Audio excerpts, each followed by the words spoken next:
Yesterday, I made a couple of tweets to try to increase interest about this particular keynote.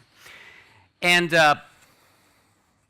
this is my tweet. Come to my keynote tomorrow and you get a 40% coupon for my ASP.NET MVC books. Keynote. Not a mobile developer, not a developer. By the way, coupons are over there, if you're interested. Well, it's 40% discount, so it's not bad. But anyway, a few moments after I tweeted this message, someone replied, says, "What? Hardware device driver writers developers? DDK and kernel are not for the faint of heart." No. If you are a DDK writer, probably you are not going to be a developer in the future. But anyway, why? Because of this. We know that it happens, right? And sometimes, oops, not shit, shift. It happens. As Mirko said, something has happened, probably was 2007 or 2008 when I had my keynote. I think it was, maybe it was in February or in September. I can't remember exactly, but anyway. February? Okay. So the other keynote was about the advent of Silverlight. We were probably at the dawn of Silverlight 2, and the impact it could have had over the web. And one of the things that I remember I mentioned at that time was that I was dreaming of a moment in which doing web development would have happened regardless of the need of specifying, Ajax in, Ajax out. 2008 was the time in which Microsoft in particular was spending a lot of effort in advertising and pushing their ASP.NET Ajax extensions. And it was clear that Ajax was a significant change in the approach to web development, and it was so big, so huge as a thing that at some point it would have been incorporated in the same notion, same idea of the web.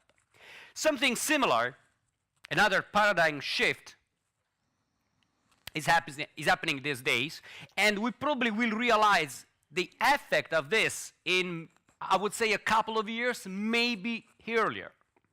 But to explain why mobile is the most visible aspect of this, but not the only one, and not even the most important one, of this new software revolution. I will start back from 1999. It was a time in which blogging was a new thing. What's blogging?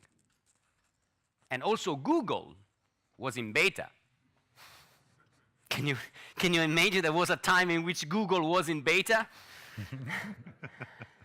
Well, actually, Betlucky was in Italian, but there was a post that was that virally, spread over Facebook pages a few weeks ago, directed at kids. I have a couple of kids, and one is 14 and is a Windows Phone developer, and the other one is true. He has 5 applications published on the marketplace, right? 14. Yeah.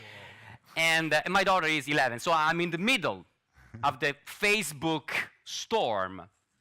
And there was a nice post that they shared, that these kids shared, saying, "Guys, bring respect to your fathers and mothers. They studied at a time in which there was no Wikipedia and no Google." So, and 99 was also, in particular, the time of Space 99, but also the time in which ASP.NET was coming through. 99, end of 99, was a time in which I was more popular than Scott Guthrie. Okay. It was a conference in London. Scott Guthrie, the Microsoft VP, now the boss of everything that is about .NET and Microsoft. In 99, we were at the same conference in London, and people came to see me, not him. In 1999, at that conference in London, there was another Italian guy who was living in Norway and working for a Norwegian company. He was doing mobile at the time. And we were at this conference to hear about the wonders of the new version of ASP. They called it ASP Plus, then ASP.NET. And during this conference, this guy said to me something like, well, Dino, I don't think that this new ASP, active server pages, is really going to be that important thing. I believe, and it was 99, that the future is WAP. WAP is Wireless Application Protocol, the HTTP of mobile 10 years ago. The future is websites for cell phones. And he said to me something like, allow 5 years, maybe even less, and you and all of the people in this conference, you guys will be writing mobile websites. And then to reinforce the idea, he said something, imagine that you are at a bus stop and you want to get directions. You check your phone and your phone will tell you about where you are and where you can go. Imagine you enter a supermarket and imagine you receive on your phone the offers. Imagine this, imagine that, imagine there's no heaven.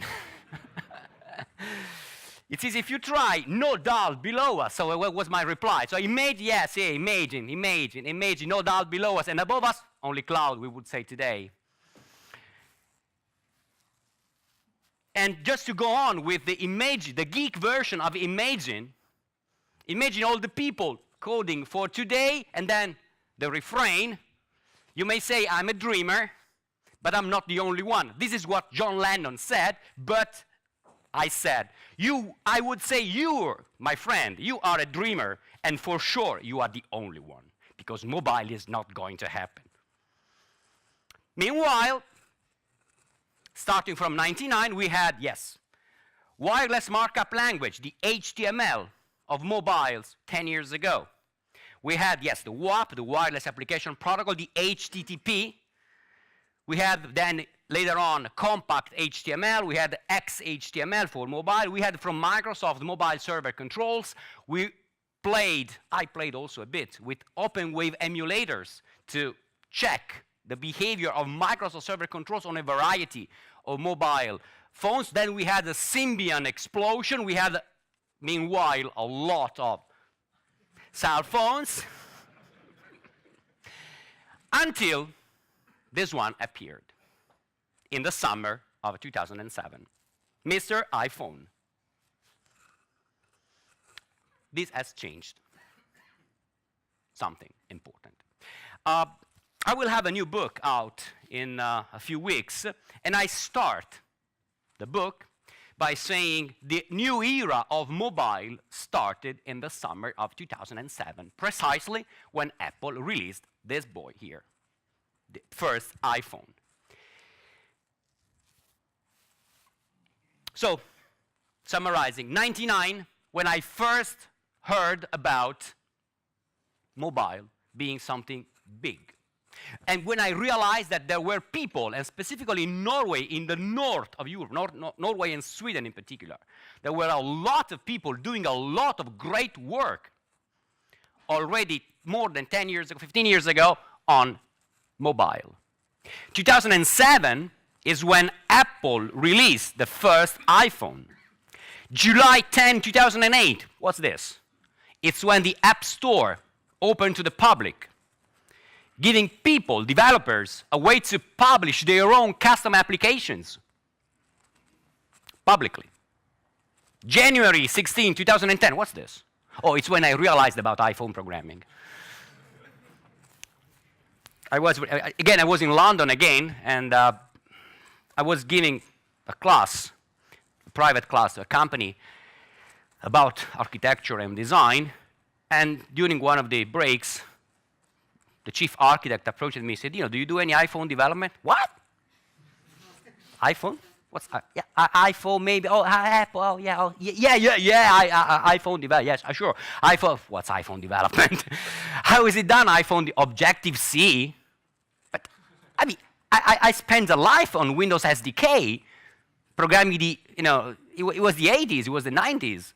I'm supposed to program the same way in 2010. Yeah, probably yes. But anyway, January 16, 2010 was when I realized that iPhone was going to be an important thing. And this is the countdown as of yesterday on the Apple site, because they are waiting, so they say, for the 25 billion download, and they promise to give the fortunate guy 10,000 or something dollars free to spend on the marketplace, on the App Store, and I wonder how one can ever spend $10,000 on the App Store. But anyway, maybe they will say, if they say some Mac on the apps through the App Store, maybe you download a Mac, it would be nice. Mobile age, so, is officially open for business. And again, in 10 years, from 1999 to 2009, we have probably learned one key lesson. So why? The idea was clear. The pattern was outlined in 99. My friend, who, by the way, is today an important actor behind the mobile Facebook site. So he made an important career. He's not working for Facebook, but one of the technologies behind the mobile Facebook platform is run by a product that his company sells. So this guy told me in 99 that mobile was going to be important, and he addressed the right use cases. Imagine you stand at a bus stop and on your phone, okay, it's a smartphone today, but it doesn't really matter. You can check through apps instead of plain websites most of the time, but still you can check information that is about your location and your attitude of the moment, your needs of the moment. But still, the ideas were ready and clear in 99, but probably until not for 10 more years, something has happened. Why? Because the answer I can find today is that mobile software needed a critical mass of users to take off. It's just like stars.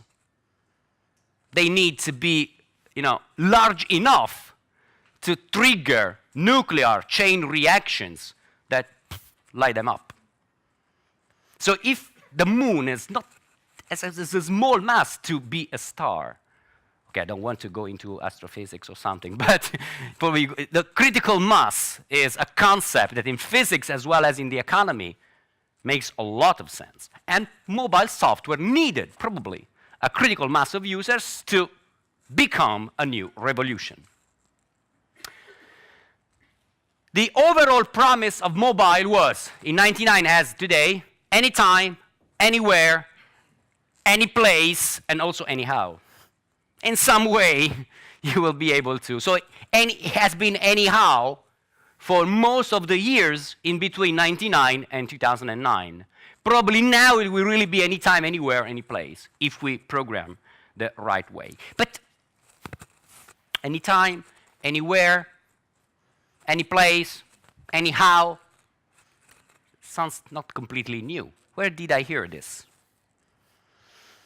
So I found this link from the New York Times, 1990, November 12th, 1990. The media business Microsoft's bold new game, blah, blah, blah, blah. If you go there, the link is still valid. If you go there, you find an excerpt like this. Software engineers in Microsoft, whose headquarters is stuck here in the forests east of Seattle, call the concept information at your fingertips.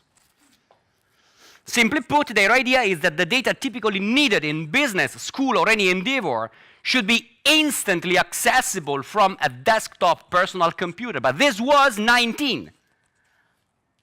I had no personal computer. I barely had my degree.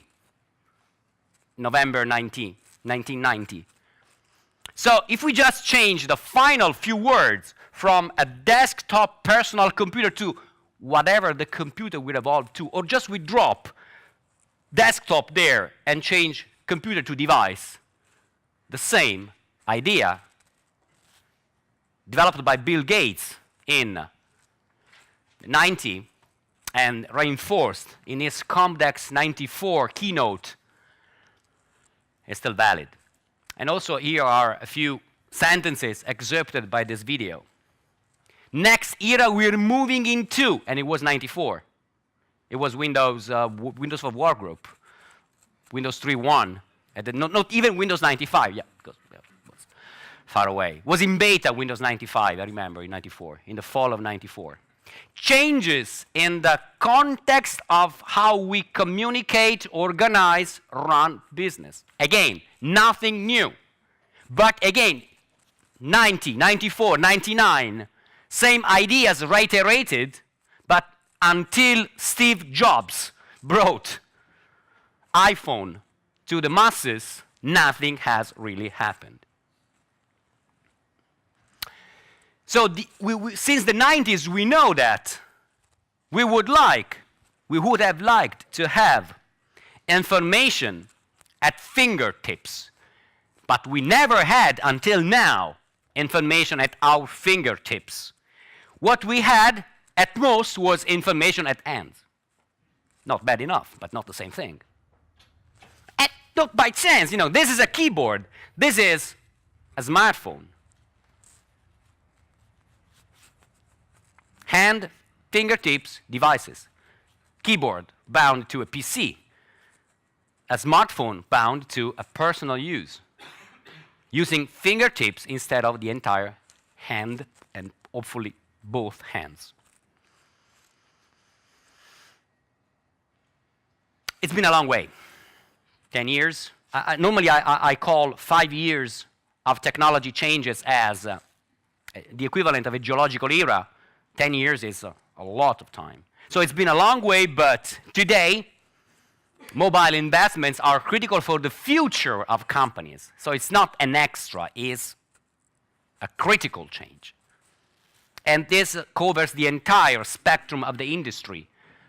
It goes through B2C and B2B, consumers and business strategies. And again, the entire spectrum of the industry, just to mention a few: printing, editorial, telecom, banking, mass retailers, tourism, entertainment, hotels. Add your own here.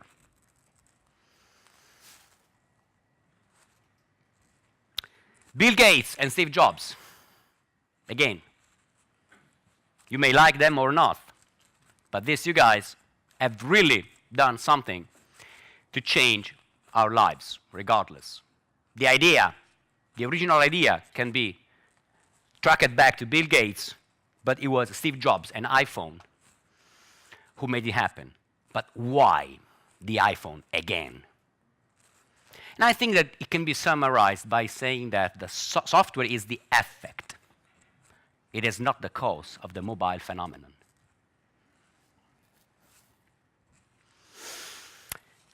No software will be important if people don't like and buy devices. Harshly speaking, roughly speaking, without beating around the bush, this is why Windows Phone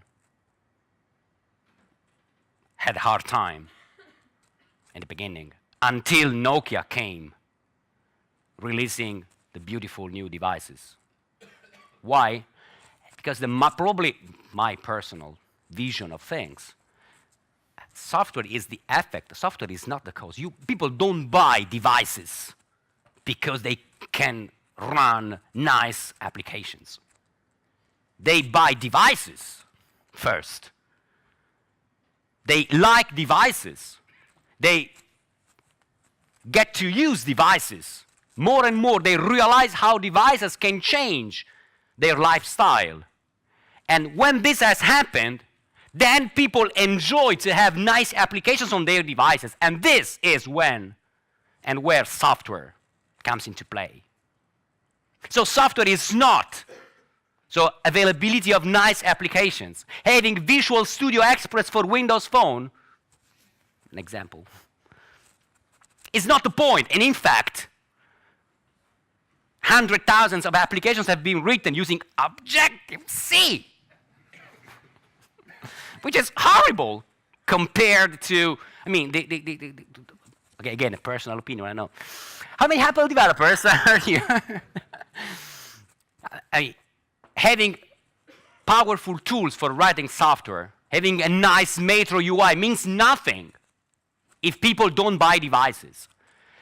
It may have happened to you as well, but it happened to me so many times, going to Media World, going to large electronic stores, hanging around the booths where they sell telephones and smartphones, and having people asking for an iPhone, an iPhone, an iPhone. And you see the guys, the clerks there, but this is an Android. And what about this? Forget it. It was a Windows Phone. Forget it. Yeah, you have to buy an iPhone. Okay, you have to buy an Android instead. We don't. Forget it. Now it's probably going to be different because of Nokia Lumia and the partnership, Microsoft and Nokia. Again, software is the effect, is not the cause. But now, if software is the effect, software comes into play when people are using devices. So device, that's the key word. And I call it device-first computing, which means start with the idea that the computer, the laptop, is just one device. Not the only one, probably not even the most important. I'm not saying that laptops will disappear overnight. But devices is a more abstract base class that is going to incorporate a computer. So smartphones, tablets, but also, next, smart TVs. They all share a compelling user interface where compelling is, graphically appealing, but also more and more a natural user experience. So you work with the device as you would do in your life. You know, even the remote control for TVs was a revolution some 40 years ago. And the remote control brought a natural experience of push buttons remotely in much the same way in which you would do by pushing buttons or rotating. Rotating, I don't know what, close to the screen. Device-first computing is, from the developer's perspective, independent of vendors and platforms.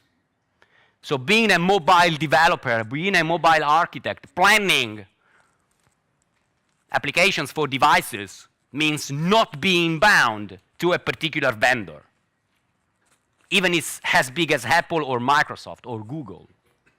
Means just thinking of users. And mobile as we know it today, so mobile that we probably associate today with the idea of iPhone, Android, Windows Phone, we forgot about BlackBerry. This is just the beginning, because mobile is much more, is going to be much more than the nicest iPhone application. It's a truly revolution. And by the way, tizen.org, supposed to release just a few months. The beta was Monday, they released the beta. Tizen.org is the new mobile platform, including an operating system from Intel. Yet another giant jumping on the bandwagon. Apple, Microsoft, Google, Intel. Why I think that Intel is particularly significant? Because Intel makes hardware. So my vision of device-first computing means that there is a generalization of the hardware concept, not necessarily laptops, but just devices. And Intel is jumping over there. So what does it mean, device-first computing, for developers? I started with the paradigm shift happens. Yeah, it's a new paradigm shift. It's a paradigm shift. And there are three elements that I see highly relevant here. The user, the location, and the interaction. The user is at the center, is finally, at last, at the center of universe, of the software universe. And together with the user, the location, the geographical location where the user is at the moment, and how the user interacts with the computer. This is essentially the smart software, the smart form of software that as users we always dreamt of for 40 years now, but we never had. How many times you, I mean, we are all developers or software professionals, how many times in front of a software we complained, just to be correct, politically correct, we just complained about the user interface, about the user experience, about the fact that we had to reason like the poor developer behind that feature reasoned when you wrote it. Now, the new generation of people, my kids, your kids, nephews also, grandchildren maybe, this is a generation much less forgiving to software compared to our generation. Because for us, computers, and even to some extent devices, was something completely new. We were so excited and so uneducated that we accepted everything. We gave power to software designers to use any sort of torture to poor users. This is not going to happen anymore in the future. The new generation will not accept that because they grew up with Wikipedia and Google maybe, but. So smart software means treating users, giving users the software we always dreamt of and that developers never produced. And at this point, I have to pay credit to my friend David Platt, who was another keynote speaker a couple of years ago, I think, at Basta. And David Platt, I think it was in September 2 years ago, maybe something like that. He gave a session, Why Software Sucks, at Basta. I've got this book in 2007, so it's not a really recent book.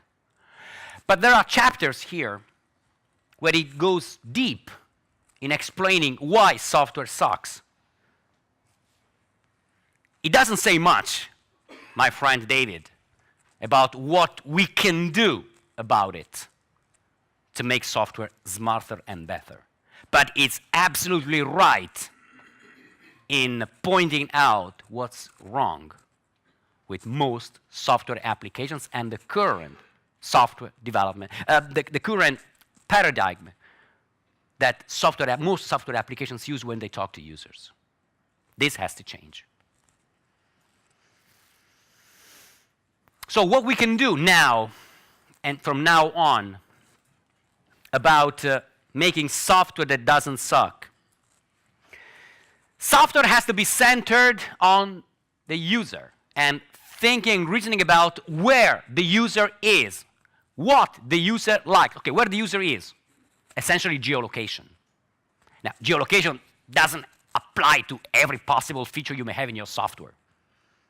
But if there is, your responsibility as an architect or as a developer is thinking, before you implement, you code any single use case, In this use case, will knowing the location of the user help in determining part of the user interface. This is your responsibility. Thinking about this. Say,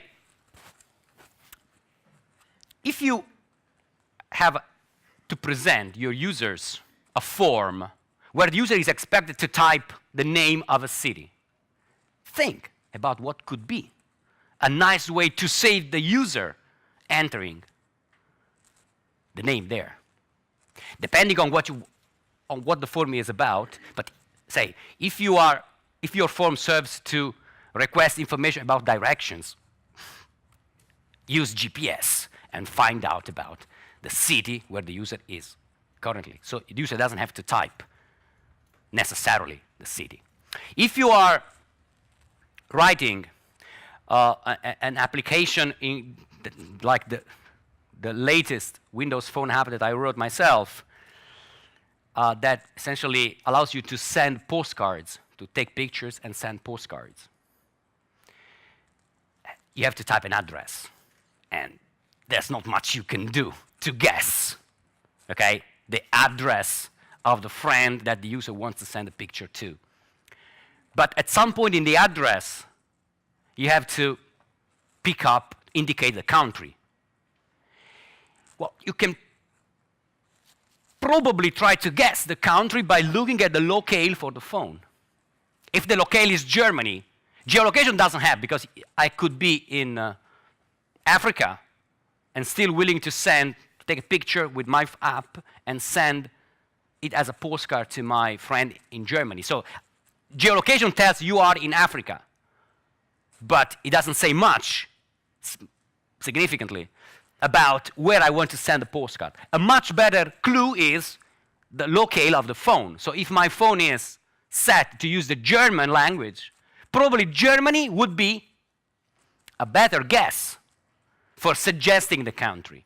These are little examples of little things that form the new responsibility of the next generation of developers and are examples of what it means putting the user at the center of the universe.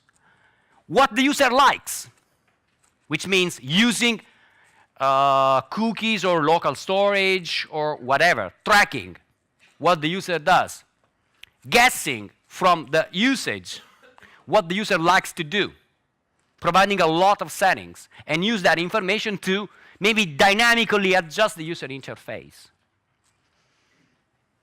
And then guessing, understanding, more than guessing, understanding what the user needs, and what the user may need. So essentially, spend a lot of time on analyzing use cases. This software, this kind of smart software is driven by the user's behavior. Yesterday in my session, I mentioned at some point behavior-driven design, which is, to me, much more significant for architects than behavior-driven development, the BDD, that you can find today on Google. Behavior-driven development is about automating the creation of unit tests from sentences that describe user requirements. Behavior-driven design is something more abstract. It's about talking to users and understanding, figuring out what are the perfect, ideal use cases, the scenarios, the ways in which the user wants to use your app. So you have to become the user of your app before your users. And then let the user talk, voice input. It will never be perfect. But if possible on the platform, Android, Windows, Apple, whatever, try to leverage voice input to the extent that it is possible and use natural gestures, swipe, flips, touch. So, what can you do about having smart software? Okay, write mobile applications. Yeah. That's the simple answer. Sure, write mobile applications, but more specifically, thinking about ways to integrate the new medium, the new mobile medium, the new devices, with your business processes.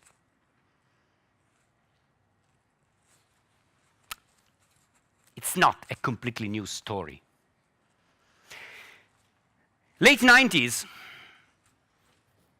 I was a brilliant junior developer, and I had a I had a book published already, but I was still junior developer. I was paid as a junior developer. And then I had an interview with a large consulting company, worldwide consulting company, and one of the managers, the big man, the top manager that was interviewing me, at some point, put a comment about, it was 97, 98, something like that. He put a comment about the internet, this new growing thing called the internet. And he tried to get a comment from me, a remark from me. At some point, following my stupid, silly comment about, oh, the internet is important, yeah, sure, yeah, I'm totally interested, but I realized how the internet is going to change things, blah, blah, blah. Just words. But he said a sentence much more significant. He said, yes, he was serious. He said, yes, we here at blah, blah, blah, we believe that the internet represents a real breakthrough. What does it mean, breakthrough? So went home, I checked on the dictionary, what is the meaning of breakthrough?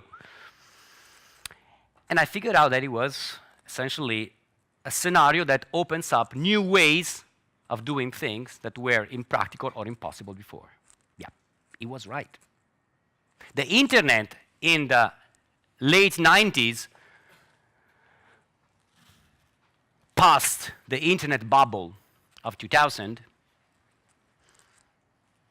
who survived the internet bubble of 2000 have been companies who integrated best the internet medium into their business processes. So before the internet bubble, having a website was, oh yes, we are on the web. But for the most part, they were static shop window, fake shop windows, just on the internet. Past the internet bubble, websites became e-commerce websites or internal portals. So we had a bunch of different applications. SharePoint, CRM, online, applications, fully integrating the internet in the life and business of companies. With mobile, we are going to face exactly the same revolution, but at a faster speed. It will take much less, and you must be there. So a challenge now is architecting mobile solutions for the enterprise. Wow. Okay, that's the title of my new book. But it probably means exactly what's required, hopefully. So having a strategy, and as part of the strategy, having applications, and understanding scenarios, and also having a vision of the technology doesn't harm. This is what's required. Yes, a mobile strategy. Can you be more specific? Well, there are not so many ways of putting it down. A mobile strategy means revisiting and extending purposes and activities of a company in light of the new devices and the new lifestyle that derives from using devices. Like it or not, when that device, the iPhone, in the summer of 2007 appeared, that has changed, that simple gesture, offering you a device, that has changed really our lives, like it or not. It took me so much to buy this device, but I had to. A smartphone. It's a stupid Android smartphone. But it took me, I made a point of, I will never use a smartphone. I will never use, I had to. And I like it. So, axioms. Just pretty simple, two things, very simple things. But simplicity is key. Look for new opportunities and new ways to provide your services through devices. with the overall goal of making your customer's life and your own life, why not, easier. Then it will still happen things like in my last class, mobile class, private class in Sweden, where essentially when I asked the motivation for the company to hire me, they said, well, management came to me, the chief architect was speaking, and said, we think we need some mobile stuff. Have a class, think, and then come back with ideas. The guy said, well, internally we already made some experiments trying to make our existing internal software mobile. And we consider, we overall feel to think that we can deliver mobile applications over Windows Phone, given our skills, in days. And the management said, yes, but we want iPhone. It happens.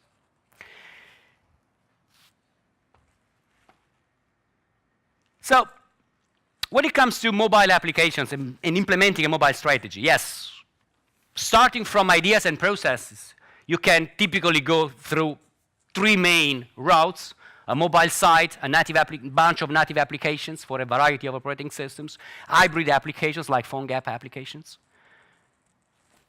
maybe a bit of everything, but the fundamental point are ideas. That's the hardest part. I mean, if you have some experience in doing mobile stuff today, you know that creating any of this can be really costly and problematic and challenging.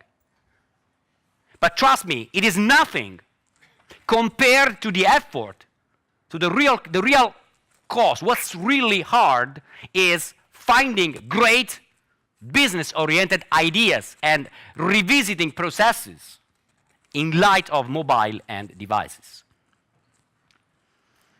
The hardest part is finding proper user stories and derivating detailed enough use cases from that.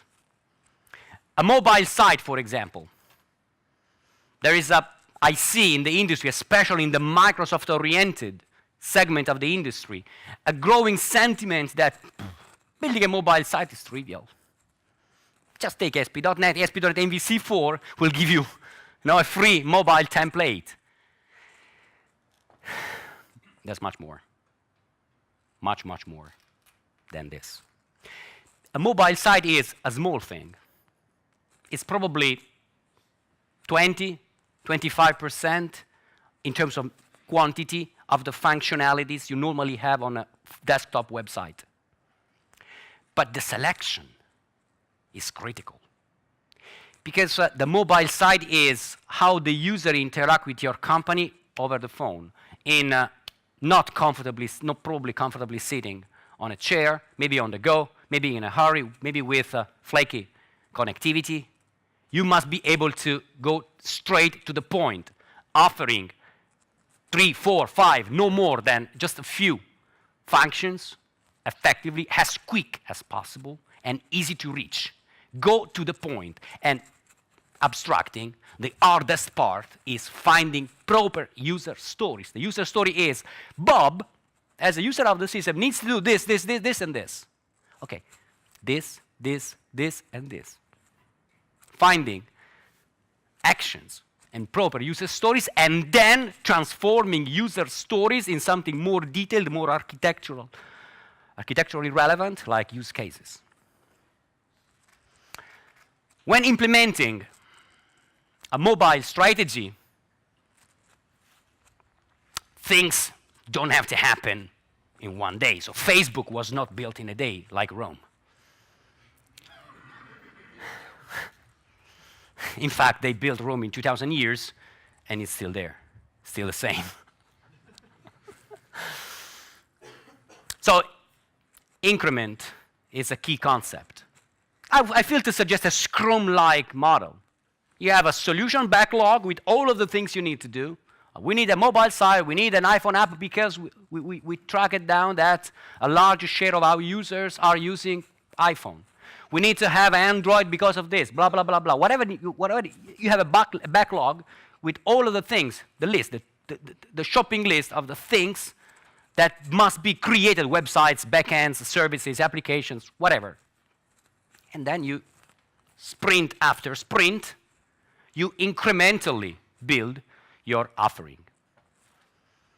Priority, being able to recognize what's important today and what will be important tomorrow. Being able to use the concept of priority is another key challenge. So, to finish off, what is the way we have ahead of us?